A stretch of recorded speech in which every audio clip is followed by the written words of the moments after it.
السلام علیکم ورحمۃ اللہ وبرکاتہ۔ الحمد لله نحمده ونستعينه ونستغفره ونعوذ بالله من شرور أنفسنا ومن سيئات أعمالنا، من يهده الله فلا مضل له ومن يضلل فلا هادي له، وأشهد أن لا إله إلا الله وحده لا شريك له، وأشهد أن محمدا عبده ورسوله. يا أيها الذين آمنوا اتقوا الله حق تقاته ولا تموتن إلا وأنتم مسلمون. يا أيها الناس اتقوا ربكم الذي خلقكم من نفس واحدة وخلق منها زوجها وبث منهما رجالا كثيرا ونساء، واتقوا الله الذي تساءلون به والأرحام إن الله كان عليكم رقيبا. يا أيها الذين آمنوا اتقوا الله وقولوا قولا سديدا يصلح لكم أعمالكم ويغفر لكم ذنوبكم، ومن يطع الله ورسوله فقد فاز فوزا عظيما. أما بعد فإن خير الحديث كتاب الله، وخير الهدي هدي محمد صلى الله عليه وسلم، وشر الأمور محدثاتها وكل محدثة بدعة وكل بدعة ضلالة وكل ضلالة في النار. فاعوذ بالله من الشيطان الرجيم. فانكحوا ما طاب لكم من النساء. وقال النبي صلى الله عليه وسلم: المرأة إذا صلت خمسها وصامت شهرها وحسنت فرجها وعتات بعدها فلتدخل من أي أبواب الجنة. رب اشرح لي صدري ويسر لي أمري واحلل عقدة من لساني يفقهوا قولي. اللهم رب زدني علما وارزقني فهما. حمد و ستائش اس رب ذوالجلال کے لیے ہے جس نے ہم تمام کو پیدا کیا اور ہماری رہنمائی اور رشد و ہدایت کے لیے انبیاء علیہم السلام کا سلسلہ جاری کیا۔ آخر میں رسول الثقلین جناب محمد رسول اللہ صلی اللہ علیہ وسلم کی بعثت ہوئی۔ درود و سلام نازل ہو اللہ تعالیٰ کے تمام نیک اور برگزیدہ بندوں پر، بالخصوص ہمارے آخری نبی احمد مجتبی محمد مجتبی رسول اکرم صلی اللہ علیہ وسلم پر۔ اللهم صل على محمد وعلى آل محمد كما صليت على إبراهيم وعلى آل إبراهيم إنك حميد مجيد. اللهم بارك على محمد وعلى آل محمد كما باركت على إبراهيم وعلى آل إبراهيم إنك حميد مجيد. میرے دینی اور میری بھائیوں اور پردہ نشین خواتین، میری ماں اور بہنوں، موضوع کی وضاحت سے قبل ہم اور آپ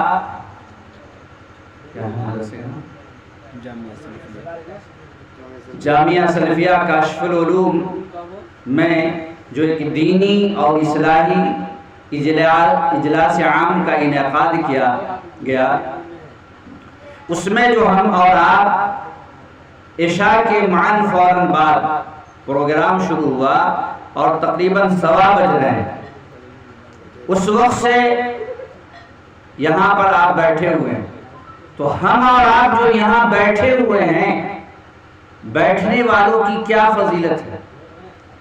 نبی اکرم صلی اللہ علیہ وسلم نے بیان فرمایا کہ روئے زمین کے اوپر سب سے بہترین جگہ وہ ہے جہاں پر اللہ اس کے رسول صلی اللہ علیہ وسلم کا ذکر کیا جائے، اور بات اتنی پر ختم نہیں ہو جاتی ہے بلکہ اس طرح کے کہیں پر پروگرام کا انعقاد کیا جاتا ہے، اجلاس کا انعقاد کیا جاتا ہے، تو وہاں پر اللہ تبارک و تعالی کے خصوصی فرشتے حاضر ہوتے ہیں، اور جب تک درس چلتا رہتا ہے، پروگرام چلتا رہتا ہے، جتنے لوگ ہوتے ہیں، مرد کی صورت میں ہو، خواتین کی صورت میں ہو، سامع ہو یا سامعات ہو، ان تمام کے اسما کو فرشتے ریکارڈ کرتے ہیں اور اللہ کی بارگاہ میں پیش کرتے ہیں۔ اللہ تبارک و تعالی فرشتوں کی جماعت سے پوچھتا ہے کہ فرشتوں کی جماعت بتلاؤ کہ میرے فلاں فلاں بندے کیا کر رہے تھے، تو وہ فرشتے جواب دیتے ہیں کہ جامعہ کاشف العلوم جمواری کے اندر 24 تاریخ کی رات میں ایک دینی اور اصلاحی اجلاس عام کا انعقاد کیا گیا، جس میں اتنے لوگ موجود تھے۔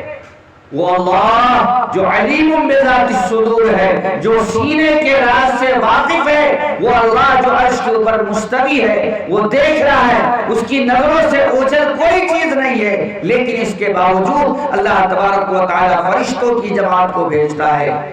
فرشتے کہتے ہیں کہ اللہ تیرے فلاں فلاں بندے درس کے اندر حاضر تھے، اجلاس کے اندر حاضر تھے۔ اللہ تعالیٰ کہتا ہے کہ میں نے ان تمام کے گناہوں کو معاف کر دیا۔ یہ کتنی بڑی فضیلت اور سعادت کی بات ہے۔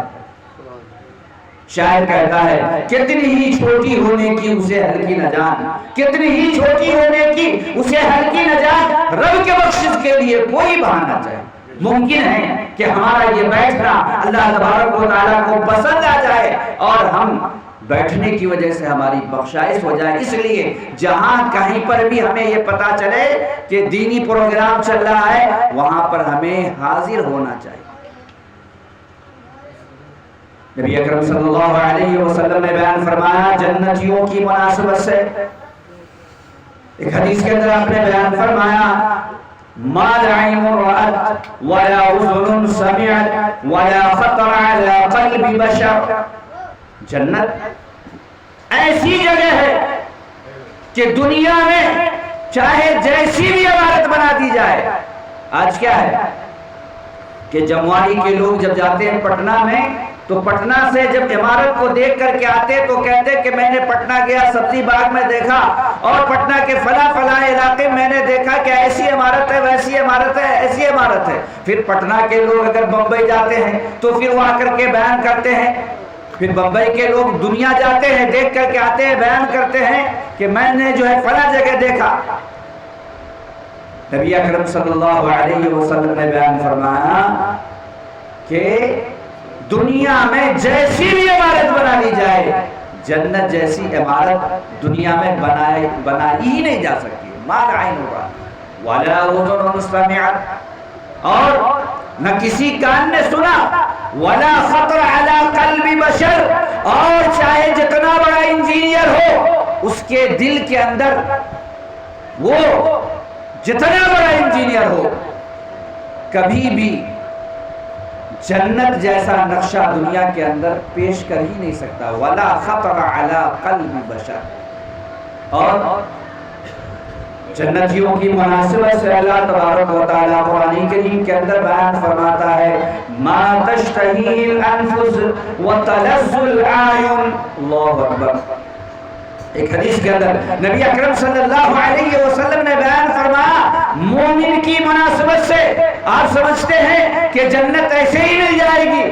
نہیں، ایسے نہیں ملے گی، بلکہ نبی اکرم صلی اللہ علیہ وسلم نے بیان فرمایا کہ مومنوں کے اوپر ایسا زمانہ آئے گا، ایسا زمانہ آئے گا جیسا کہ آگ کے انگاروں کے اوپر چلنا۔ کیا ابھی ایسے حالات آئے؟ نہیں آئے۔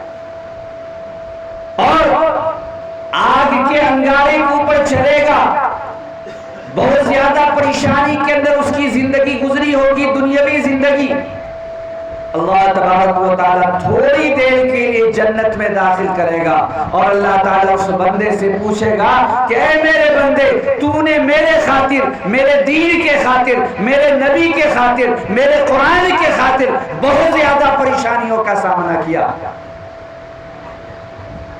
تھوڑی دیر کے لیے اللہ تبارک و تعالیٰ جب جنت کے اندر داخل کرے گا اور نکالے گا تو بندہ کہے گا کہ اے اللہ، میں نے دنیاوی زندگی کے اندر تکلیف نام کی کوئی چیز دیکھی ہی نہیں۔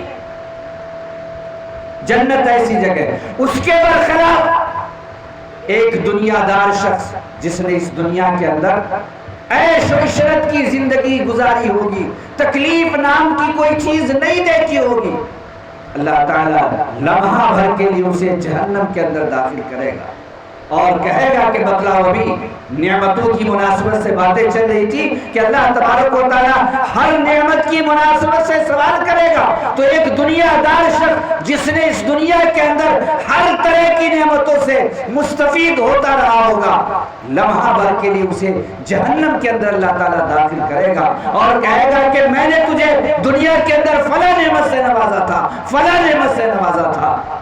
وہ بندہ کہے گا کہ اللہ، میں نے دنیا کے اندر آرام نام کی کوئی چیز دیکھی ہی نہیں، اس لیے اگر ہماری زندگی کے اندر پریشانی آئے تو ہمیں گھبرانا نہیں چاہیے۔ کیوں؟ اس لیے کہ ہمارے پاس جو ایمان ہے اس ایمان کے بدلے اللہ تبارک و تعالی جنت عطا کرے گا۔ تو میں یہ کہہ رہا تھا کہ اللہ تعالیٰ قرآن کریم کے اندر کہتا ہے ما تشتہی الانفس وتلذ الاعین، جنت میں جنتی جن چیزوں کی خواہش کریں گے اللہ تبارک و تعالیٰ ان نعمتوں کو حاضر کر دے گا۔ جیسا کہ مان لیجئے کہ ایک شخص کو آم کھانے کی خواہش ہو، بغیر موسم کے جنت کے اندر خواہش ہوگی، اللہ تعالیٰ آم کو حاضر کر دے گا، وہ کھا لے گا۔ پھر اس کی خواہش ہوگی کہ ہم فلاں پھل کھائیں، اللہ تبارک و تعالیٰ اس پھل کو حاضر کر دے گا۔ ما تشتہی الانفس وتلذ الاعین، جنت کے اندر کسی چیز کی کمی نہیں ہوگی، لیکن جنتی لوگ جنت میں جانے کے بعد بھی افسوس کریں گے۔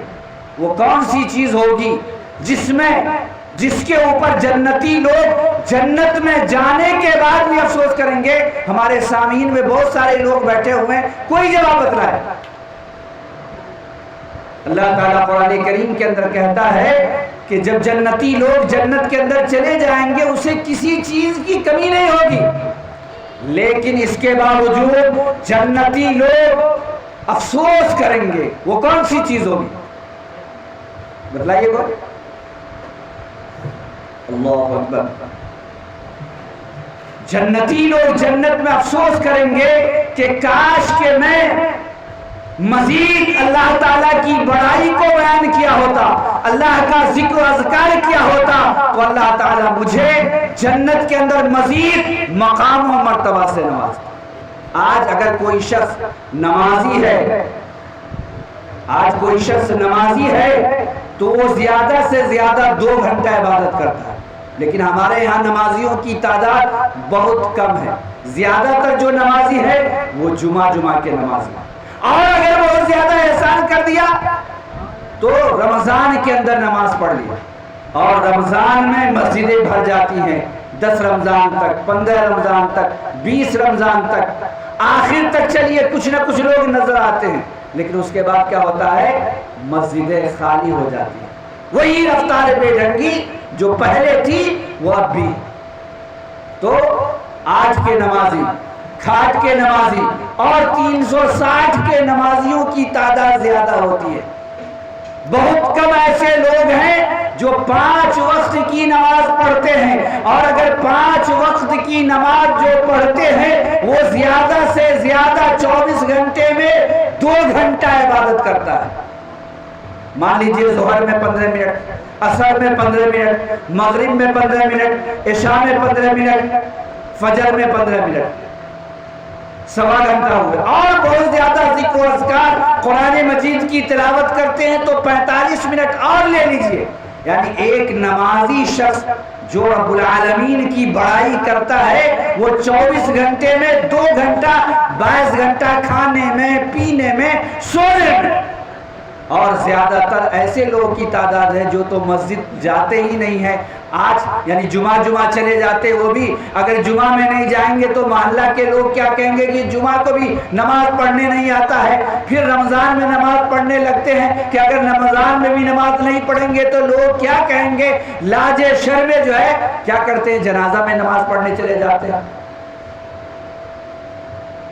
تو ہم اور آپ اگر اللہ تعالیٰ نے ہمیں جنت میں داخل بھی کر دیا تو جنتی لوگ جنت میں جانے کے بعد افسوس کریں گے کہ کاش کہ میں اپنے وقت کو برباد نہ کیا ہوتا، مزید اللہ کی بڑائی کو بیان کیا. آج کل IPL چل رہا تھا، پتہ نہیں ختم ہو گیا، یہ چل ہی رہا ہے. میں نے دیکھا کہ جس ٹیم کا کھیل چل رہا ہے، مان لیجیے کلکتہ کا ہے، بمبئی کا ہے، اور جس کا جو سپورٹر ہے 3 گھنٹہ تک کھیل چلتا ہے، 4 گھنٹہ تک ہر نوجوان کے سامنے موبائل ہوتا ہے، موبائل کی اسکرین کے اوپر اس کی نظر ہوتی ہے، اور ایک ایک بولر کیسے گیند کر رہا ہے، ایک ایک بیٹسمین کیسے کس انداز سے چھکا مار رہا ہے، چوکا مار رہا ہے، رن لے رہا ہے، اس کی نگاہ اس کے اوپر ہے 3 گھنٹہ تک، 4 گھنٹہ تک. لیکن یہاں پر دیکھیے کہ انگلیوں کے اوپر لوگوں کی جو ہے تعداد کو گنی جا سکتی. جس اسکرین کو دیکھنے کی وجہ سے، جس میچ کو دیکھنے کی وجہ سے ہم جو ہے قیامت کے دن یہ کہیں گے کہ کاش کہ میں اپنے وقت کو برباد نہیں کیا ہوتا. اللہ تبارک و تعالیٰ نے بیان فرمایا ان المجرمین ما سلککم فی سقر قالوا لم نک من المصلین ولم نک نطعم المسکین وکننا نخوض مع الخائضین. ابھی نماز کے موضوع پر گفتگو چل رہی تھی. آگے کی آیت میں اللہ تعالیٰ نے کہا وَكُنَّا نَخُوضُ مَعَ الْخَائِضِينَ، ہم بیہودہ گپ شپ میں لگا رہا کیا کرتے ہیں. یہ بیہودہ گپ شپ کیا ہے؟ یہی ہے 3 گھنٹے تک 4 گھنٹے تک موبائل کے اوپر اپنے وقت کو برباد کرنا. آج کی نوجوان نسل جو ہے اسی موبائل کے چکر میں جو ہے برباد ہے. اور تو مدرسے کے جو طالب علم ہیں ان کے پاس بھی یہ جو ہے اسمارٹ موبائل ہے. اب وہ مدرسے میں پڑھتے نہیں ہیں، گارجین پیسہ دیتے ہیں اور وہ ریچارج کراتے ہیں اور پتہ نہیں کن کن چیزوں کو وہ دیکھتے ہوئے رہتے ہیں. یہ کیا ہے؟ یہ تضییع اوقات ہے. وَكُنَّا نَخُوضُ مَعَ الْخَائِضِينَ، بیہودہ گپ شپ میں لگا رہا کیا کرتے. تو یہ کیا ہے؟ تضییع اوقات ہے جو موبائل کے اوپر لگے ہوئے ہوتے ہیں. اگر ہم اس طرح کی مجلسوں میں بیٹھتے تو ایسی صورت میں جنت میں جانے کے بعد ہم افسوس نہیں کریں گے.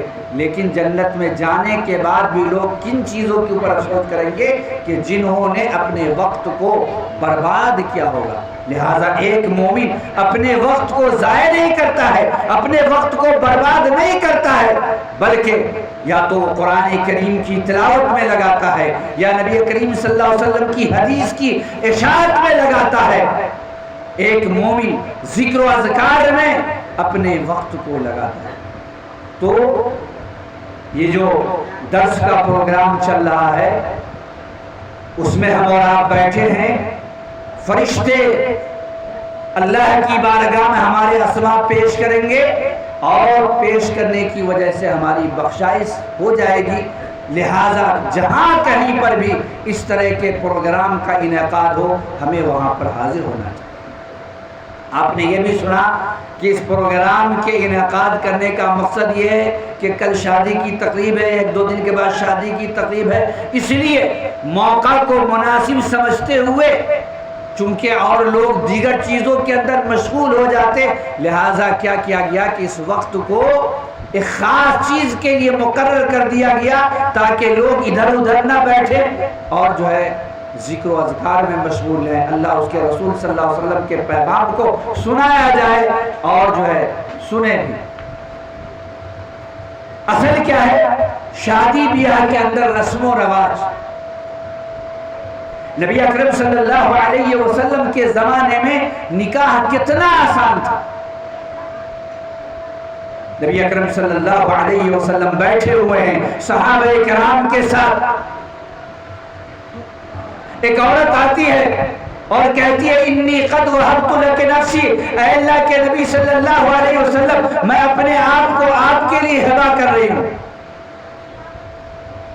نبی اکرم صلی اللہ علیہ وسلم نے اس عورت کی طرف دیکھا اور دیکھنے کے بعد اپنی نگاہ کو نیچی کر لی. اس کا مطلب یہ تھا کہ فی الوقت مجھے عورت کی ضرورت نہیں ہے. ایک نوجوان صحابی کھڑے ہوئے اور کہا کہ اللہ کے نبی صلی اللہ علیہ وسلم اگر آپ فی الوقت عورت کی ضرورت محسوس نہیں کرتے ہیں تو میں ایک جوان آدمی ہوں، میں عورت کی ضرورت محسوس کرتا ہوں. آپ صلی اللہ علیہ وسلم نے کہا کہ اس عورت سے تم اگر نکاح کرو گے تو نکاح کرنا چاہتے ہو تو مہر کے طور پر کیا دو گے؟ انہوں نے کہا کہ اللہ کے نبی صلی اللہ علیہ وسلم میرے پاس تو کچھ نہیں ہے. آپ صلی اللہ علیہ وسلم نے کہا کہ جاؤ گھر میں وَلَوْ خَاتِمًا مِّنْ حَدِيدٍ، اگر لوہے کی انگوٹھی کیوں نہ ہو اسے تلاش کر کے لاؤ. چنانچہ وہ صحابی گئے گھر میں کھنگالے ڈھونڈے، لوہے کی انگوٹھی نہیں ملی. آج جو ہے چاہے جتنا غریب ہو لوہا کا کچھ نہ کچھ حصہ مل جائے گا ہر گھر کے اندر، لیکن وہ صحابی اتنے غریب تھے کہ لوہے کی انگوٹھی نہیں ملی. اور اس وقت جو صحابہ تھے ان کا ایمان اتنا مضبوط تھا کہ اس وقت کی جو سپر طاقتیں تھی روم و ایران، صحابہ کرام کے ایمان کی وجہ سے وہ لوگ ڈرتے تھے، خوف زدہ تھے. آج دنیا کے اندر مالدار مسلمان، پیسہ والا مسلمان، تعداد کے اعتبار سے سب سے زیادہ مسلمان، لیکن آج ایک چیونٹی بھی ایک مسلمان سے نہیں ڈرتا. کیوں؟ اس لیے کہ ہمارا ایمان ویسا نہیں ہے. وہ گئے گھر میں ڈھونڈ کر کے آئے اور کہا کہ اللہ کے نبی صلی اللہ علیہ وسلم میرے گھر کے اندر انگوٹھی بھی نہیں. اور وہ کہنے لگے کہ اللہ کے نبی صلی اللہ علیہ وسلم میرے جسم کے اوپر جو یہ جبہ ہے، آج بھی دیکھتے ہوں گے کہ اہل عرب جو لوگ عمرہ کرنے جاتے ہیں، جو لوگ حج کرنے گئے ہیں یا جو لوگ کام کرنے گئے ہیں، وہ دیکھتے ہیں کہ اہل عرب کا جو لباس ہے وہ جبہ پہنتے ہیں. تو وہ صحابی جبہ پہنے ہوئے تھے اور انہوں نے کہا کہ اللہ کے نبی صلی اللہ علیہ وسلم اگر آپ کی اجازت ہو تو میں اس جبے کو پھاڑ دوں، 2 حصوں میں منقسم کر دوں اور آدھا میں اپنی منکوہہ کو دے دوں، اپنے شریک حیات کو دے دوں.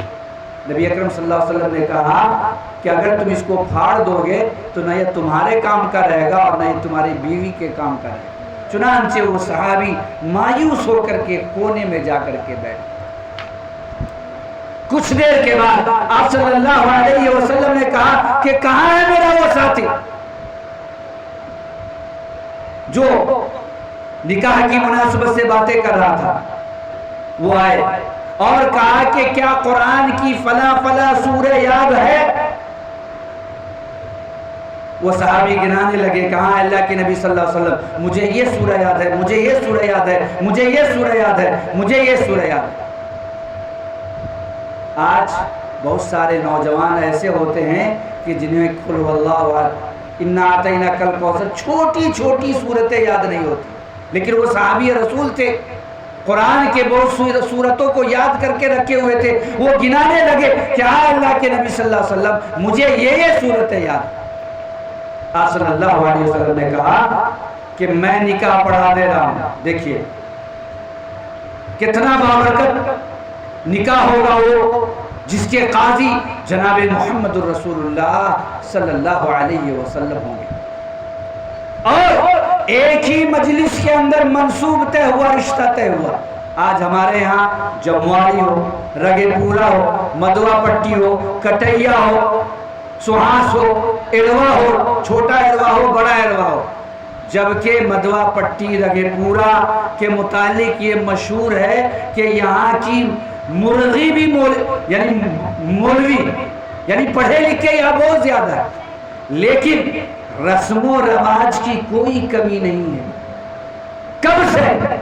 جب سے بات چیت شروع ہوتی ہے، ایک رسم و رواج چوڑی پہنانے کا، اس چوڑی پہنانے میں پتہ نہیں کتنا خرچ ہوتا ہے، پھر چوڑی پہنانے کے بعد پھر جو ہے شرنی کا سسٹم ہے، پھر شرنی کے سسٹم کے بعد شادی کی جب تقریر یا ڈیٹ لینا ہوتا ہے تو اس سے پہلے جو ہے لڑکے والوں کی جو ہے دعوت کرتے ہیں، لڑکی والے، جس میں جو ہے بیجا خرچ ہوتا ہے، پھر شرنی بیچتے ہیں، اس میں پتہ نہیں کتنا جو ہے جلیبی اور طرح طرح کی مٹھائی بیچتے ہیں، اس میں کتنا خرچ ہوتا ہے، پھر نکاح میں کتنا خرچ ہوتا ہے۔ اور اب تو نہیں سنتا ہوں لیکن پہلے میں نے سنا ہے بعض نکاح اس وجہ سے نہیں ہوا کہ کسی کو سائیکل نہیں دی گئی، اس وجہ سے لڑکا روٹھ گیا، مجھے سائیکل نہیں دی گئی، جب تک سائیکل نہیں ملے گی تب تک جو ہے میرا نکاح نہیں ہوگا، رشتہ منقطع ہوگا، گھڑی نہیں دی گئی، اسی طریقے سے ٹیپ ریکارڈ نہیں دیا گیا۔ یہ ماضی کی باتیں میں کر رہا ہوں، یہ سب جہالت کی چیزیں۔ دیکھیے نبی اکرم صلی اللہ علیہ وسلم کے زمانے میں نکاح کتنا آسان تھا، اور نبی اکرم صلی اللہ علیہ وسلم نے بیان فرمایا کہ جس نکاح میں جتنی سادگی ہوگی اتنا ہی جو ہے بابرکت۔ اگر آپ چاہتے ہیں کہ بابرکت نکاح ہو تو اس نکاح کے اندر ہم کیا کریں؟ سادگی لانے کی کوشش کریں۔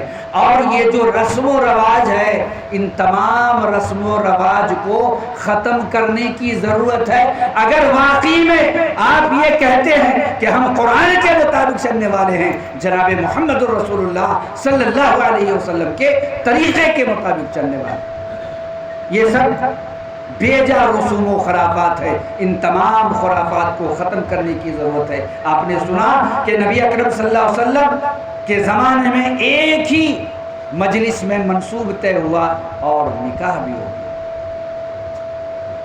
اور یہ مہر کا خرچ لڑکے والوں کے اوپر، لڑکی والوں کے اوپر کوئی خرچ نہیں۔ آج بھی سعودی چلے جائیے، سعودی کے اندر آج بھی وہی طریقہ ہے جو جناب محمد الرسول اللہ صلی اللہ علیہ وسلم کے زمانے میں طریقہ ہے، لیکن اس ہندوستان میں چونکہ ہم کنورٹیڈ مسلمان ہیں، ہم وہاں رہتے ہیں جہاں غیر مسلم کا طبقہ زیادہ ہے، وہاں آپ دیکھتے ہیں کہ شروع سے لے کر کے آخر تک خرچ ہی خرچ ہے۔ بیٹی جس کے یہاں ہے اس کی پریشانی ہی پریشانی ہے، وہ پریشانی یہاں بھی آ گیا ہے، جبکہ ہم اس بات کے دعوے دار ہیں کہ ہم لا الہ الا اللہ محمد الرسول اللہ کی اقرار کرنے والے ہیں، تو ان تمام چیزوں کو چھوڑنا چاہیے۔ لیکن اس کے باوجود بھی اللہ کا بہت بڑا فضل ہے اس قوم کے اوپر، جو برادری کے لوگ جمواری میں رہتے ہیں، مدوا پٹی میں رہتے ہیں، کٹیا میں رہتے ہیں، سہاس میں رہتے ہیں، آج بھی جو دیگر جگہ جو خرچ ہے اس سے ابھی بھی یہ لوگ بچے ہوئے، لیکن ابھی بھی جو کچھ ہے ان سے بھی بچنے کی ضرورت ہے۔ تو لڑکی والوں کے اوپر کوئی خرچ نہیں، لڑکا کے اوپر خرچ ہے مہر کا خرچ، جو آپ نے سنا حدیث کی روشنی میں۔ اور دوسرا خرچ کیا ہے؟ ولیمہ کا خرچ۔ ایک صحابی ہیں جن کی مناسبت سے آپ نے سنا ہوگا، جن کا نام عبد الرحمن بن عوف رضی اللہ تعالیٰ عنہ، ان کا ایک لمبا واقعہ ہے۔ ہجرت کر کے نبی اکرم صلی اللہ علیہ وسلم کی خدمت میں حاضر ہوتے ہیں، اور جب نبی اکرم صلی اللہ علیہ وسلم کی خدمت میں حاضر ہوتے ہیں، آپ صلی اللہ علیہ وسلم پوچھتے ہیں کہ عبد الرحمن بن عوف کیا لے کر کے آئے ہو؟ عبد الرحمن بن عوف رضی اللہ تعالیٰ عنہ جواب دیتے ہیں کہ اللہ کے نبی صلی اللہ علیہ وسلم صرف ایمان بچا کر کے آیا ہوں، اس کے علاوہ میرے پاس کچھ نہیں۔ کیا ہوا؟ مدینہ کے لوگوں نے ہاتھوں ہاتھ لیا۔ اللہ تعالیٰ قرآن کریم کے اندر کیا کہتا ہے؟ انما المؤمنون اخوہ۔ قرآن کریم کے اندر اللہ تعالیٰ کیا کہتا ہے؟ تمام مومنین بھائی۔ تمام مومنین کیا ہے؟ بھائی۔ اور بھائی کس کو کہتے ہیں؟ مدینہ کے مسلمانوں سے ہمیں پوچھنا چاہیے، مدینہ کے مسلمانوں کو ہمیں دیکھنا چاہیے کہ بھائی کس کو کہتے ہیں۔ ہم مدوا پٹی، رگے پورا، جمواری کے مسلمانوں کا ہم نہ دیکھیں. کیوں؟ اس لیے کہ آج ایک سگا بھائی اپنے سگے بھائی کے خون کا پیاسا ہے. ایک سگا بھائی اپنے بھائی کو حق دینے کے لیے تیار نہیں ہے جو اس کے بھائی کا حق ہے. لیکن مدینہ کے دیکھیے، جب حضرت عبد الرحمن بن عوف رضی اللہ تعالیٰ عنہ ہجرت کر کے مکہ سے مدینہ جا رہے ہیں تو ایک صحابی نے کہا کہ اللہ کے نبی صلی اللہ علیہ وسلم، یہ عبد الرحمن بن عوف ہجرت کر کے آیا ہے اور یہ میرا دینی بھائی ہے، میرے پاس 4 مکان ہیں، انہیں 4 مکان میں سے جو گھر پسند ہو میں دینے کے لیے تیار. آج ہے کوئی ایسا بھائی؟ آج اگر بھائی مرتا ہوا رہے، پیاسا رہے، تڑپتا رہے، بیماری کے اندر رہے، مصیبت میں رہے، پیسہ کا گٹی لیے ہوئے ایک بھائی اپنے پاس رکھے گا، پاکٹ میں رکھے گا، بینک بیلنس کرے گا، لیکن اس کا سگا بھائی تڑپ رہا ہے، اسے جو ہے توفیق نہیں ہوگی کہ ہم اپنے بھائی کو ضرورت کے موقع کے اوپر دیں. لیکن بھائی کیسے ہوتے ہیں؟ دینی بھائی کیسے ہوتے ہیں؟ مدینہ کے مسلمانوں سے پوچھو. 4 مکان ہے، کہا کہ جو پسند ہو عبد الرحمن لے لو. پھر کہا کہ دیکھو میرے پاس 4 دکان ہیں، اس 4 دکان میں سے جو دکان پسند ہو تم لے لو. میرے پاس 4 بیویاں ہیں، تمہیں جو پسند ہو میں اس کو طلاق دیتا ہوں، اس سے تم نکاح کر لو. اللہ اکبر. حضرت عبد الرحمن بن عوف رضی اللہ تعالیٰ عنہ کتنے قانے تھے. انہوں نے کہا کہ مجھے ان سب چیزوں کی کوئی ضرورت نہیں ہے، اللہ تعالیٰ تمہاری تجارت میں، تمہارے مال میں، تمہاری اولاد میں برکت عطا کرے، مجھے صرف مدینہ کا راستہ، مدینہ میں جو بازار ہے بازار کا راستہ بتا. اور حضرت عبد الرحمن بن عوف رضی اللہ تعالیٰ عنہ مدینہ کے بازار میں گھی اور پنیر لے کر کے بیٹھ گئے. گھی اور پنیر لے کر کے بیٹھ گئے. آج کا مسلمان سوچتا ہے کہ میں کیا چھوٹی موٹی تجارت کروں گا. ایک صحابی ہے جن کے نام کے آگے لگا ہوا ہے خالد الحداد. حداد کے معنی کیا ہوتے ہیں؟ لوہار کے. یعنی یہ خالد صحابی جو تھے وہ لوہار تھے، لوہاری کا پیشہ کیا کرتے تھے. اور ان کے متعلق آتا ہے کہ جب اذان ہوتی اللہ اکبر، جب مؤذن کہتا اللہ اکبر اور وہ ہتھوڑا کو اٹھائے ہوئے ہوتا ہے ایسے، تو ایسے ہی چھوڑ کر کے مسجد چلے جاتے. آج ہمیں جو ہے مسجد جانے کی توفیق ہی نہیں ہے. جب ایسے مسلمان تھے تب اللہ کی نصرت آتی تھی، اللہ کی مدد آتی تھی. آج ہم مسجد کو ویران کر دیے ہیں، اس لیے ہمارے گھروں کو ویران کیا جا رہا ہے. آج جو ظالم حکمراں مسلط ہو رہا ہے، اس سے بھی بڑا ظالم کو اللہ تعالیٰ مسلط کرے گا. قبل یہ کہ اس سے بڑا ظالم حکمراں مسلط ہو، اس سے قبل ہم سدھر جائے. اگر ہم قرآن سے قریب نہیں آئے، اگر ہم جو ہے مسجد سے قریب نہیں آئے، اگر ہم مدارس سے قریب نہیں آئے، تو اس سے بھی بڑا ظالم حکمراں کو اللہ تبارک و تعالیٰ جو ہے ہمارے اوپر مسلط کرے گا، جو ہماری عقل کے کو ٹھکانے لگا دے گا. وہ خالد الحداد ہیں. اسی طریقے ایک صحابی ہیں جن کے نام کے آگے لگا ہوا الحذا، جس کے معنی کیا ہوتے ہیں؟ موچی کے. وہ جو لوگوں کے جوتے اور چپل کو سلا کیا کرتے. آج ہم مسلمان سوچتے ہیں کہ کیا میں چھوٹی موٹی تجارت کروں گا، کوئی شوئی میں ٹاٹا برلا نہیں ہو جاتا ہے. حضرت عبد الرحمن بن عوف رضی اللہ تعالیٰ عنہ گھی اور پنیر لے کر کے کہاں بیٹھ گئے؟ مدینہ کے بازار. اور اللہ تبارک و تعالیٰ نے ان کی تجارت میں اتنی برکت دی، اتنی برکت دی کہ جب ان کا انتقال ہو رہا ہے، انتقال کے موقع پر ان کے پاس 4 بیویاں تھیں. 4 بیویاں تھیں اور ہر ایک بیوی کو ترکے میں کئی 1000 دینار چھوڑ کر کے گئے. اور مدینہ میں کتنے مکانات تھے چھوڑ دیجئے. مدینہ سے کئی 100 کلومیٹر دور کوفہ تھا، کوفہ کے اندر ان کے 9 مکانات تھے. یہی حضرت عبد الرحمن بن عوف جب ہجرت کر کے جا رہے ہیں تو مکہ والوں نے تمام سامان کو لوٹ لیا، کہا کچھ نہیں لے جا سکتے. لیکن اللہ تبارک و تعالیٰ نے مدینہ میں جانے کے بعد ان کی تجارت میں برکت عطا کی اور انہوں نے شادی کی اور ان کے جسم کے اوپر نشانات لگے ہوئے تھے. نبی اکرم صلی اللہ علیہ وسلم نے کہا کہ کہ اے عبد الرحمن یہ تمہارے جسم کے اوپر جو نشانات لگے ہوئے ہیں، یہ جو نشان لگائے ہوئے یہ تو عورتوں کا خوشبو ہے، تم نے عورتوں کا خوشبو کیسے استعمال کر لیا؟ تو انہوں نے کہا کہ اللہ کے نبی صلی اللہ علیہ وسلم میں نے استعمال نہیں کیا ہے، بلکہ میں نے ایک عورت سے نکاح کیا ہے، شادی کی ہے، اور اس عورت کو میں نے اتنا جو ہے چاندی دیا ہے مہر کے طور پر، اور اس کو لمس کرنے کی وجہ سے، چھونے کی وجہ سے ان کے جسم کے اوپر جو نشانات تھے وہ میرے جسم کے اوپر آ گئے۔ مرد کے لیے ایسا خوشبو استعمال کرنا ہے جس کی خوشبو پھیلے، اور عورت کے لیے شریعت میں ایسا خوشبو استعمال کرنا ہے کہ جس کا جو ہے خوشبو نہ پھیلے، رنگ ظاہر۔ تو وہی جو رنگ لگ گیا تھا حضرت عبد الرحمن بن عوف کے جسم پر عورت کو چھونے کی وجہ سے، آپ صلی اللہ علیہ وسلم نے حضرت عبد الرحمن بن عوف رضی اللہ تعالیٰ عنہ کو کہا اولم ولو بشات، کیا کہا؟ ولیمہ کرنا، گرچہ ایک بکری ہی کیوں نہ ہو۔ آپ جانتے ہیں کہ مدینہ کے اندر نبی اکرم صلی اللہ علیہ وسلم سے کی شخصیت سے بڑی شخصیت کوئی تھی نہیں، لیکن عبد الرحمن بن عوف رضی اللہ تعالیٰ عنہ جب نکاح کر رہے ہیں تو نبی اکرم صلی اللہ علیہ وسلم کو بھی معلوم نہیں ہے، یعنی نبی اکرم صلی اللہ علیہ وسلم کو بھی دعوت نہیں دی۔ آج کیا ہے، قبیلے کے بڑے آدمی کو، گاؤں کے مکھیا کو، بڑے آدمی کو نہ پوچھا جائے تو ناراض ہو جائے گا، مجھ کو نہیں پوچھے۔ نبی اکرم صلی اللہ علیہ وسلم کو دعوت نہیں دی گئی، آپ کو معلوم بھی نہیں ہے۔ آپ نے عبد الرحمن کے جسم کے اوپر نشانات دیکھا، اس نشانات کو دیکھنے کے بعد آپ کو پتہ لگ رہا، آپ پوچھ رہے ہیں، تب آپ کو پتہ چل رہا ہے۔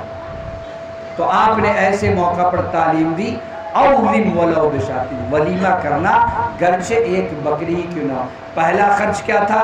مہر کا خرچ تھا۔ دوسرا خرچ کیا ہے؟ ولیمے کا خرچ۔ یہی دو خرچ ہے جو شادی بیاہ میں خرچ ہوگا، اس کے علاوہ جو بھی ہم خرچ کرتے ہیں یہ رسم و رواج ہے، اس کا شریعت سے کوئی تعلق نہیں ہے۔ اب آپ ہی بتائیے کہ دین کتنا آسان تھا، اس دین کو ہم نے کتنا مشکل بنا دیا ہے۔ میں شہر پٹنہ میں رہتا ہوں، میں جانتا ہوں کہ ایک آدمی اپنی بیٹی کی شادی میں 20 لاکھ روپیہ، 25 لاکھ روپیہ، 30 لاکھ روپیہ، 50 لاکھ روپیہ، اور تو اور ابھی میں نے سنا حیدرآباد یا آندھرا کے علاقے میں ایک شخص نے، ایک مالدار شخص نے اپنی بیٹی کی شادی میں 16 کروڑ روپیہ خرچ کیا۔ کتنا؟ 16 کروڑ۔ جو 16 کروڑ اپنی بیٹی کی شادی میں خرچ کرے گا وہ معمولی آدمی نہیں ہوگا۔ تو میں نے سنا کہ وہ ان کے تحت ایک ٹرسٹ بھی ہے، اس ٹرسٹ کے تحت ایک مسجد بھی تھی، اور اس مسجد میں امام صاحب بھی تھے۔ ظاہر سی بات جب مسجد ہے تو مسجد میں امام صاحب ہوں گے نماز پڑھانے کے لیے۔ جس مہینے کے اندر اس شیخ نے 16 کروڑ روپیہ اپنی بیٹی کی شادی میں خرچ کیا تھا، امام صاحب 2-3-4 دن کے لیے گھر چلے گئے تھے۔ امام صاحب کی جو تنخواہ ہوتی ہے 5,000 6,000 7,000 8,000 9,000 10,000، کہیں 15,000 دے دیا تو بہت زیادہ احسان سمجھتا ہے۔ اس میں سے جو ہے جو غیر حاضری تھی اس کی تنخواہ کاٹ لیا کہ تم نے جو 4 دن غیر حاضری کیا، 5 دن غیر حاضری کیا ہے، اس وجہ سے میں کاٹ رہا ہوں۔ اور فضولیات میں دیکھیے کہ اپنی بیٹی کی شادی میں 16 کروڑ روپیہ خرچ کر رہا ہے وہ بے غیرت انسان، اور امام کی تنخواہ وہ کاٹ رہا ہے۔ تو یہ کیا ہے؟ یہ بیجا رسوم و خرافات ہے، ہندوانہ رسم و رواج ہے۔ ان تمام خرافات سے بچنا چاہیے۔ شرعی طور پر جو نکاح میں خرچ ہے وہ کیا ہے؟ مہر کا خرچ ہے اور ولیمہ کا خرچ، اور یہ دونوں کے دونوں خرچ جو ہے لڑکے والے کے اوپر ہے، اور اس میں علماء کرام کو پہل کرنا چاہیے۔ جو پڑھے لکھے لوگ ہیں ان کو آگے آنا چاہیے، اور یہ جو بھیجا رسوم و خرافات ہے اس سے دور ہونا چاہیے۔ آج ہم بول تو دیتے ہیں لیکن عملی اعتبار سے ہم پیچھے ہیں۔ آج جو ہے بڑے بڑے بولنے والے، مدوا پٹی، رگے پورا اور اس علاقے میں بڑے بڑے بولنے والے، لیکن ہر نکاح میں جو اچھا خاصا خرچ ہوتا ہے، لہذا اس کے اوپر جو ہے پابندی لگنی چاہیے۔ میں آخر میں اسلام میں عورت کا کیا مقام و مرتبہ ہے، اس موضوع کی مناسبت سے، اس لیے کہ عورت جو ہے دنیا کا آدھا حصہ ہے، نصف آبادی ہے، اور اگر ایک بچہ پڑھتا ہے تو اکیلے پڑھتا ہے، اگر عورت کی تربیت کی جاتی ہے تو یہ خاندان کی تربیت کرتی ہے۔ تو زیادہ ہمارے رسم و رواج میں جو خرافات ہے وہ عورتوں کی وجہ سے ہے۔ آپ دیکھ لیجئے، شادی بیاہ کی تقریب ہو، چوڑی پہنانے کے دن سے لے کر کے جو وہ گیت گانے لگتی ہے، لاکھ مولانا صاحب منع کرے، بیان کرے، لیکن وہ سننے کے لیے تیار نہیں ہے۔ تو اصل جو ہے عورت کی اصلاح کی ضرورت ہے۔ نبی اکرم صلی اللہ علیہ وسلم نے بیان فرمایا کہ عورت اگر اپنے اندر 4 خصلت پیدا کر لیتی ہے تو جنت کے 8 دروازے سے داخل ہو سکتی ہے۔ 4 خوبی پیدا کریں گی، اور جنت کے کتنے دروازے ہیں؟ 8 دروازے ہیں۔ 8 دروازے سے وہ جنت میں داخل ہو سکتی ہے۔ نمبر 1، المرأۃ اذا صلت 5۔ نمبر 1 کیا ہے؟ جب عورت 5 وقت کی نماز کی پابندی کرے۔ عام عورت کی بات تو چھوڑ دیجئے، آج مولوی صاحب کی بیوی بھی جو نماز نہیں پڑھتی ہے، اور مولوی صاحب خود نماز نہیں پڑھتے ہیں، خود مسجد تک نہیں جاتے ہیں، اور اپنے گھر میں اپنی بیوی کو تلقین نہیں کرتے ہیں، اور اپنے بچوں کو تلقین نہیں کرتے ہیں۔ نبی اکرم صلی اللہ علیہ وسلم نے بیان فرمایا، اس حدیث کو اپنے سامنے رکھیے کہ نماز کسی بھی صورت میں معاف نہیں ہے۔ جس عمر میں نماز فرض ہو جاتی ہے اس وقت سے لے کر کے مرتے دم تک نماز کسی بھی صورت میں معاف نہیں ہے۔ اگر کوئی شخص کھڑا ہو کر کے نہیں پڑھ سکتا ہے تو وہ بیٹھ کر کے پڑھے، اگر وہ بیٹھ کر کے نہیں پڑھ سکتا ہے تو وہ لیٹ کر کے پڑھے، اور اگر وہ لیٹ کر کے نہیں پڑھ سکتا ہے تو وہ اشارے سے پڑھے، پر نماز معاف نہیں۔ اور نبی اکرم صلی اللہ علیہ وسلم نے ایک نماز کا ذکر کیا ہے، جس نماز کا نام کیا ہے؟ صلاۃ الخوف۔ کیا ہے؟ خوف والی نماز۔ یہ خوف والی نماز کون سی نماز ہے؟ بخاری اٹھائیے، ترمذی اٹھائیے، ابن ماجہ اٹھائیے، حدیث کی تمام کتابوں کو اٹھائیے، حدیث کی تمام کتابوں میں یہ صلاۃ الخوف ہے، یہ خوف والی نماز ہے۔ یہ خوف والی نماز کون سی نماز ہے؟ جب دشمن مد مقابل ہو، جب گولیوں کی بوچھار چل رہی ہو، جب میزائل برسائے جا رہے ہو، ایسے موقع پر بھی نماز معاف نہیں ہے۔ نبی اکرم صلی اللہ علیہ وسلم نے بیان فرمایا کہ میدان جنگ میں ایک جماعت وقت ہونے کے بعد امام کے پیچھے نماز پڑھے گی، اور دوسری جماعت کمانڈر کے پیچھے جو ہے لڑے گی، اپنی دشمنوں سے مقابلہ کرے گی۔ میدان جنگ میں بھی نماز معاف نہیں۔ آج ہم گھر میں بیٹھے کتنی نمازوں کو چھوڑ دیتے ہیں، اور اگر ہم ہوٹل میں جاتے ہیں، اریڑ جاتے ہیں، یا درائی ہاٹ جاتے ہیں، بیلی پٹی جاتے ہیں، کہیں ہوٹل پہ بیٹھ جاتے ہیں تو سب سے بڑے مفتی ہم ہی بن جاتے ہیں۔ ہم سے بڑا مفتی کوئی نہیں ہوتا ہے، اور ہمیں جو ہے 5 وقت کی نماز پڑھنے کی بھی توفیق نہیں ہوتی ہے۔ تو نماز کسی بھی صورت میں معاف نہیں ہے۔ جس عمر میں نماز فرض ہو جاتی ہے اس وقت سے لے کر کے مرتے دم تک کسی بھی صورت میں نماز معاف نہیں۔ ابھی کیا ہوا؟ رمضان المبارک کا مہینہ آیا، رمضان کے مہینہ کے اندر ہم نے نماز کی پابندی کی۔ شوال کا مہینہ آیا، ہم نے شوال کے مہینہ میں نماز چھوڑ دیا، کوئی فائدہ نہیں۔ پھر رمضان آئے گا، پھر نماز شروع کر دیں گے، پھر اس کے بعد ہم چھوڑ دیں، کوئی فائدہ نہیں۔ فائدہ اس نمازی کے لیے ہے جو سال بھر نماز کی پابندی کرتا ہے۔ لہذا صحابہ کرام رضوان اللہ علیہم اجمعین کی زندگی کو دیکھیے، نبی اکرم صلی اللہ علیہ وسلم کی زندگی کو دیکھیے۔ نبی اکرم صلی اللہ علیہ وسلم جس مرض میں مبتلا ہوئے اور پھر اس دنیا سے چلے گئے، آپ کو افاقہ نہیں ہوا۔ 17 وقت کی امامت حضرت ابوبکر صدیق رضی اللہ تعالی عنہ کرا رہے ہیں۔ کیوں؟ اس لیے کہ نبی کریم صلی اللہ علیہ وسلم کے اوپر بے ہوشی طاری ہو جاتی تھی، اور اس وقت آپ نے حکم دیا کہ ابو بکر تم نماز پڑھو۔ لیکن اس درمیان بھی جب آپ کو افاقہ ہو جاتا تو 2 صحابی کے کندھوں کے اوپر ہاتھ رکھ کر کے گھسٹتے ہوئے آپ مسجد تشریف لے جاتے۔ اور حضرت عبد الرحمن ایک صحابی ہیں جو نابینا صحابی ہیں، انہوں نے سوال کیا کہ اللہ کے نبی صلی اللہ علیہ وسلم کیا میں اپنے گھر میں نماز پڑھ لوں؟ آپ صلی اللہ علیہ وسلم نے کہا کہ کیا تم اذان کی آواز سنتے ہو؟ کہا کہ ہاں اللہ کے نبی صلی اللہ علیہ وسلم اذان کی آواز میرے کان تک پہنچتی ہے۔ تب آپ نے کہا کہ تب تم اپنے گھر میں نہیں پڑھ سکتے، مسجد میں جا کر کے۔ آج ہم جو ہے کتنی نماز کو ترک کر دیتے ہیں اور پھر شکوہ شکایت کرتے ہیں کہ اللہ کی نصرت نہیں آ رہی ہے، اللہ مدد نہیں کر رہا ہے، فلاں جگہ ظلم ہو رہا ہے، ایسا ہو رہا ہے، ویسا ہو رہا ہے۔ ہم ایسے ہیں جو مٹا دیے جانے کے لائق ہیں۔ ہمارا کوئی ایسا عمل نہیں ہے کہ جس کی وجہ سے ہم باقی رہیں، صرف نبی اکرم صلی اللہ علیہ وسلم کی دعا کی وجہ سے ہم بچے ہوئے ہیں۔ نبی اکرم صلی اللہ علیہ وسلم نے دعا کی کہ اے اللہ میری قوم کو ویسے مت ہلاک کرنا جیسا کہ تو نے قوم نوح کو ایک بار کی عذاب سے ہلاک کر دیا، جیسا کہ تو نے قوم عاد کو ہلاک کیا، جیسا کہ تو نے قوم سمود کو ہلاک کیا، اس طریقے سے مت ہلاک کرنا، نہیں تو ہم اتنے کوتاہ ہیں، ہم جو عملی اعتبار سے اتنے کوتاہ ہیں کہ ہم زندہ رہنے کے لائق نہیں، ہم مٹا دیے جانے کے لائق ہیں۔ نبی اکرم صلی اللہ علیہ وسلم کی دعا کی برکت کی وجہ سے ہم بچے ہوئے۔ تو نمبر 1 کیا ہے؟ المرأۃ اذا صلت خمسہ، عورت 5 وقت کی نماز کی پابندی کرے، وصامت شہرہا، اور جب رمضان المبارک کا مہینہ آئے تو رمضان المبارک کے مہینہ کے اندر روزہ کی پابندی کرے، اور نمبر 3 وحسنت فرجہا، اپنی عفت و عصمت کی حفاظت کرے۔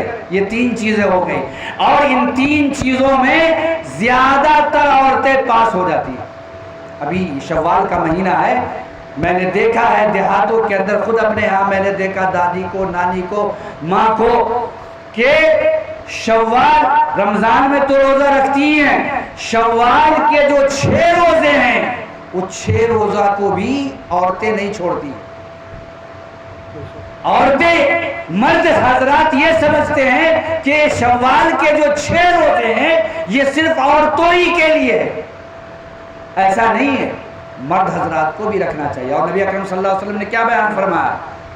حضرت ابو ایوب الانصاری رضی اللہ تعالیٰ عنہ اس حدیث کے راوی ہیں، میں اس تفصیل میں جانا نہیں چاہتا، نہیں تو لمبا وقت ہو جائے گا، کہ جو رمضان المبارک کے مہینہ کے اندر روزہ رکھے اور پھر شوال کے 6 روزہ کو رکھے، فَكَأَنَّمَا صِيَامَ الدَّهْرِ، گویا کہ اس نے پوری زندگی روزہ رکھا۔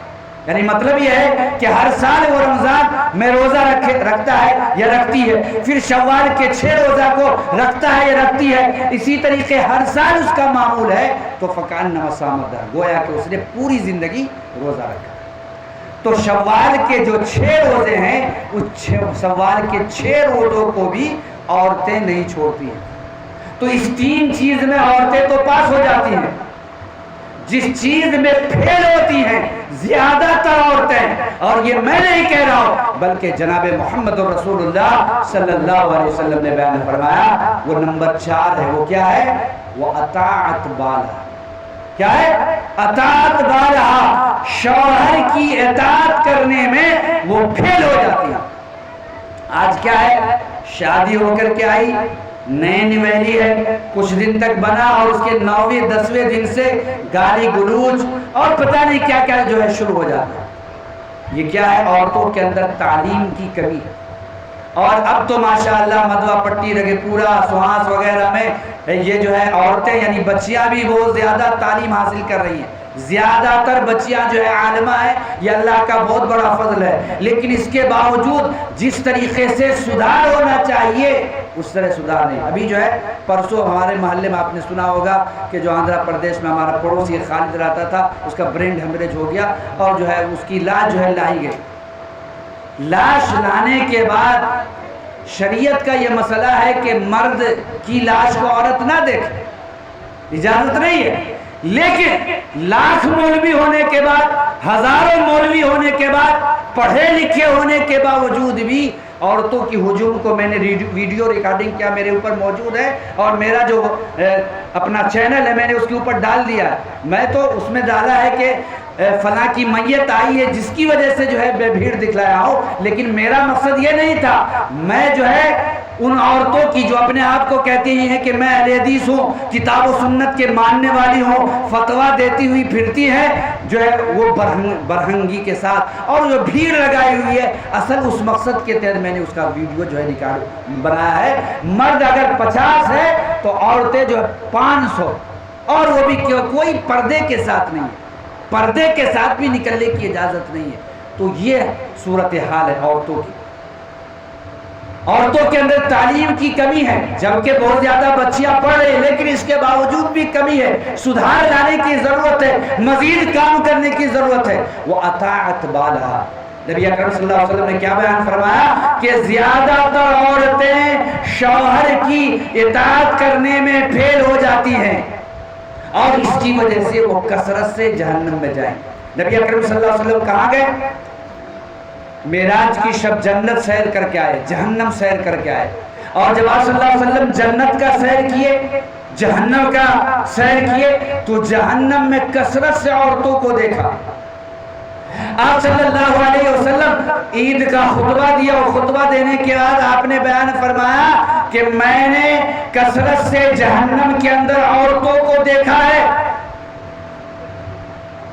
تو جب آپ نے اتنا بیان فرمایا تو عورتیں جو بالی پہن کر کے گئی تھی، پازے پہن کر کے گئی تھی، جو کچھ بھی پہن کر کے گئی تھی، انہوں نے جہنم سے نجات پانے کے لیے حضرت بلال رضی اللہ تعالیٰ عنہ جو وصولی کر رہے تھے، جو چندہ بٹور رہے تھے، جو وصولی کر رہے تھے، ان کے بیگ میں، ان کے تھیلے میں، ان کے جھولی میں یا ان کے رومال میں ڈال دیا تاکہ جہنم سے نجات پا جاؤں۔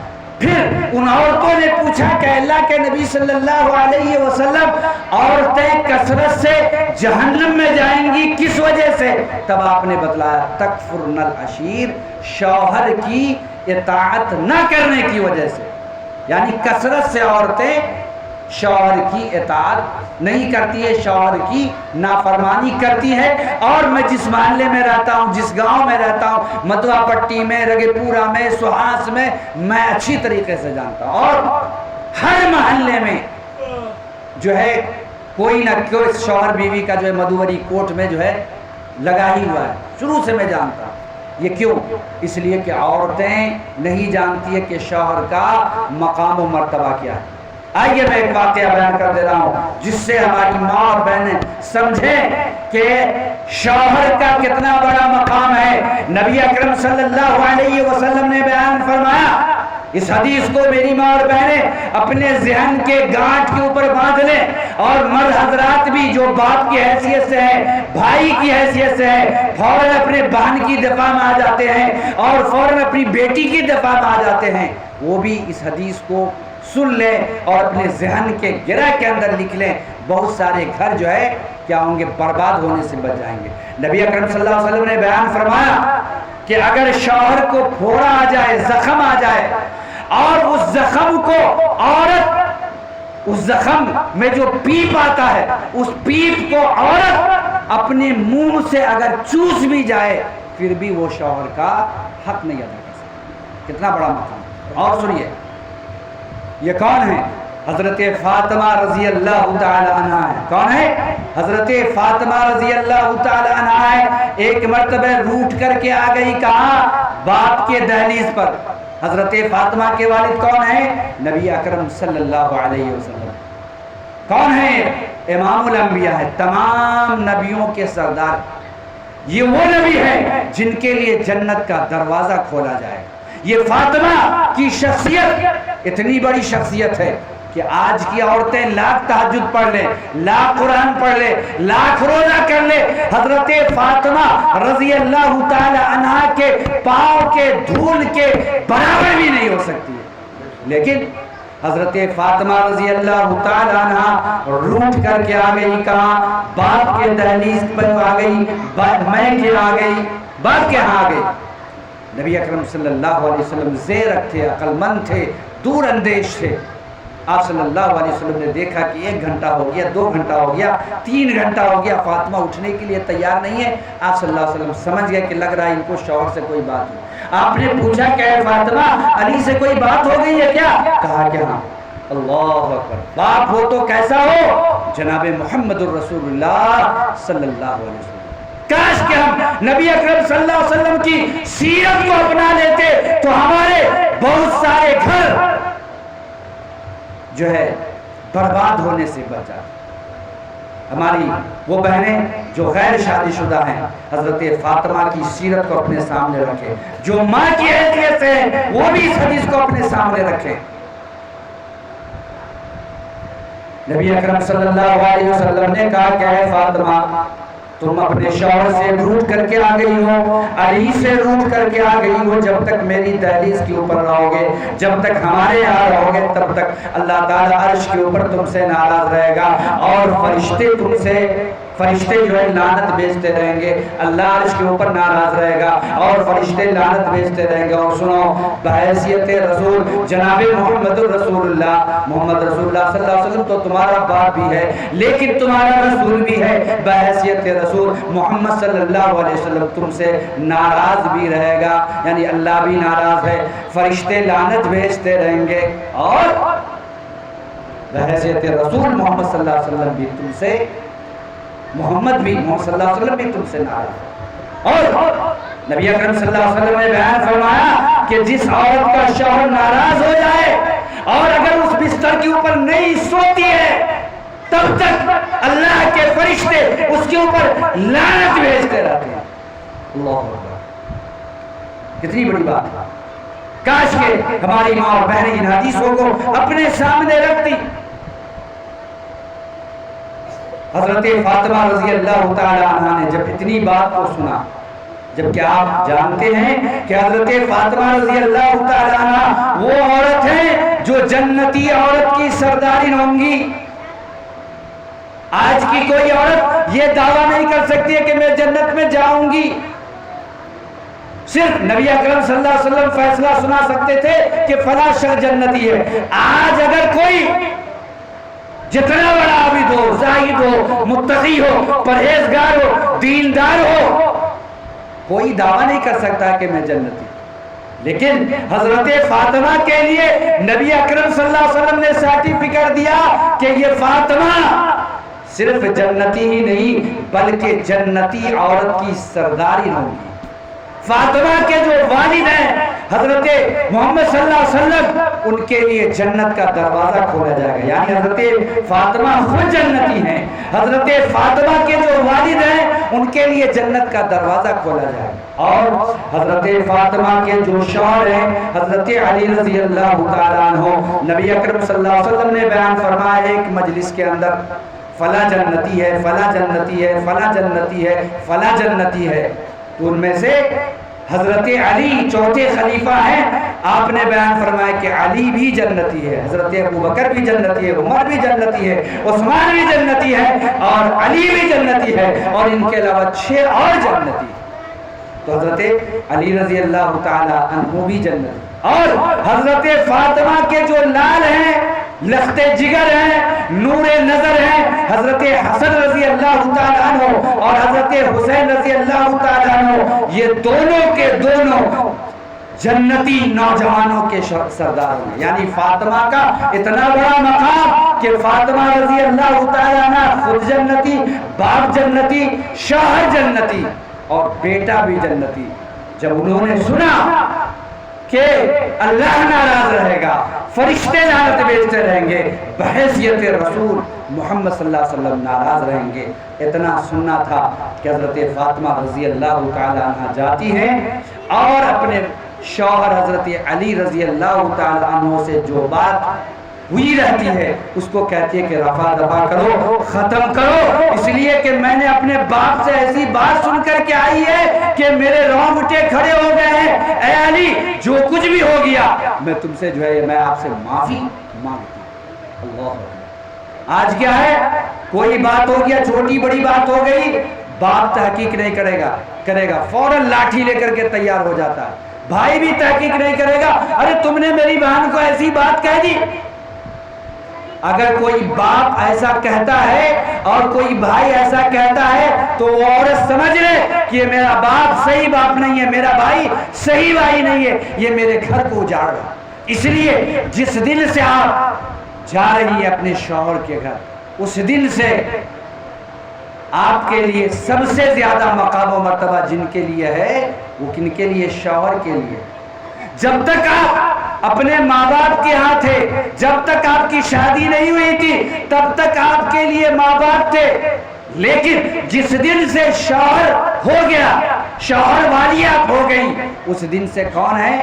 نمبر 1 پہ شوہر ہے، اس کے بعد باپ ہے، اس کے بعد ماں ہے، اس کے بعد بھائی ہے، اس کے بعد کوئی رشتہ دار ہے۔ اس لیے اگر شوہر اگر کوئی بات کہے تو شوہر کے بات کے اوپر لبیک کہیے، اس لیے کہ اگر شوہر راضی ہے تو رب راضی ہے، اگر شوہر ناراض ہے تو رب ناراض ہے۔ شوہر کا اتنا بڑا مقام و مرتبہ، کاش کہ ہمارے معاشرے کی عورتیں سمجھ لیتی، اور عورتیں تو کم عقل ہوتی، وہ کیا سمجھے گی؟ بہت سارے باپ جو لٹھمار ہوتے ہیں وہ بھی نہیں سمجھتے ہیں، 10 سال 15 سال 20 سال کوٹ کچہری کرنے کے بعد پھر اسی داماد کے یہاں بھیجتے ہیں۔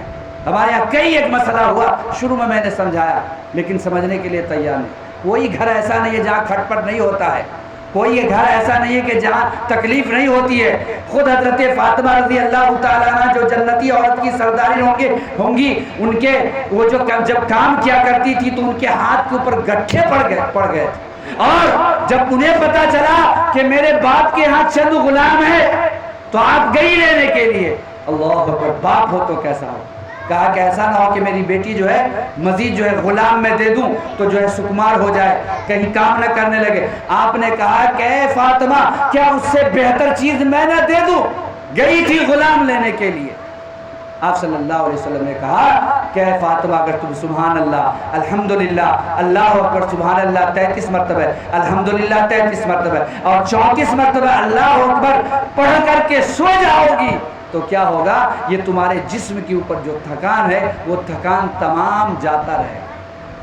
آج کا باپ یہ سوچتا ہے کہ شوہر کے گھر جانے کے بعد میرے بیٹی کو سکون ملے، اطمینان ملے، لیکن دیکھیں جناب محمد رسول اللہ صلی اللہ علیہ وسلم بجائے غلام دینے کے آپ دعا سکھلا رہے ہیں کہ دیکھو ان چیزوں کو پڑھو۔ باپ ہو تو ایسا ہونا چاہیے۔ تو اگر کسی گھر میں کوئی کھٹ پٹ ہو جائے، آپ نے سنا حضرت علی اور فاطمہ کے درمیان ہو گیا، نبی صلی اللہ علیہ وسلم سمجھا کر کے بھیج رہے ہیں، اور آپ کون ہوتے ہیں؟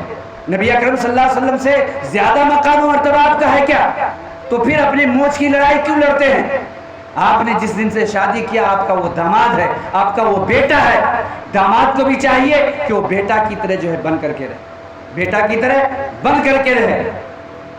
اگر ہم اس طریقے سے بن جاتے ہیں تو ہمارا معاشرہ جو ہے بہترین معاشرہ ہو جائے گا۔ تو اس حدیث کے اندر نبی اکرم صلی اللہ علیہ وسلم نے بیان فرمایا کہ اگر عورت 4 خصلت پیدا کر لیتی ہے تو جنت کے 8 دروازے سے داخل ہو سکتی ہے۔ نمبر 1، 5 وقت کی نماز کی پابندی کرے، رمضان مبارک کے مہینہ کے اندر روزہ رکھے اور اپنی عزت و عفت و عصمت کی حفاظت کرے، وہ حسن و اطاعت والا۔ نمبر 4، شوہر کی اطاعت کرے، فَلِتَدْخُلْ مِنْ أَيِّ أَبْوَابِ الْجَنَّةِ۔ اگر یہ 4 خوبی پیدا کر لیتی ہیں تو جنت کے 8 دروازوں سے جو ہے داخل ہو سکتی ہے۔ 1 گھنٹہ 2 منٹ سے میں آپ کے سامنے بول رہا ہوں، بلکہ 3 منٹ ہونے جا رہا ہے۔ رات کے 2 بجے ہیں اور مجھے کل جو ہے سفر بھی کرنا ہے، 2:10 ہو چکے ہیں، لہٰذا میں اپنی باتوں کے اتنی پر ختم کرتے ہوئے اللہ تعالیٰ سے دعا کرتے ہیں کہ اللہ تو ہمیں قرآن کریم کی آیات کی روشنی میں اور جناب محمد رسول اللہ صلی اللہ علیہ وسلم کے فرامین کی روشنی میں اپنی زندگی گزارنے کی توفیق عطا فرما۔ بسم اللہ الرحمن الرحیم، الحمدللہ رب العالمین الرحمن الرحیم مالک یوم الدین، ایاک نعبد و ایاک نستعین، اهدنا الصراط المستقیم صراط الذین انعمت علیہم غیر المغضوب علیہم ولا الضالین آمین۔ اللهم صل علی محمد وعلى آل محمد كما صليت على إبراهيم وعلى آل إبراهيم إنك حميد مجيد۔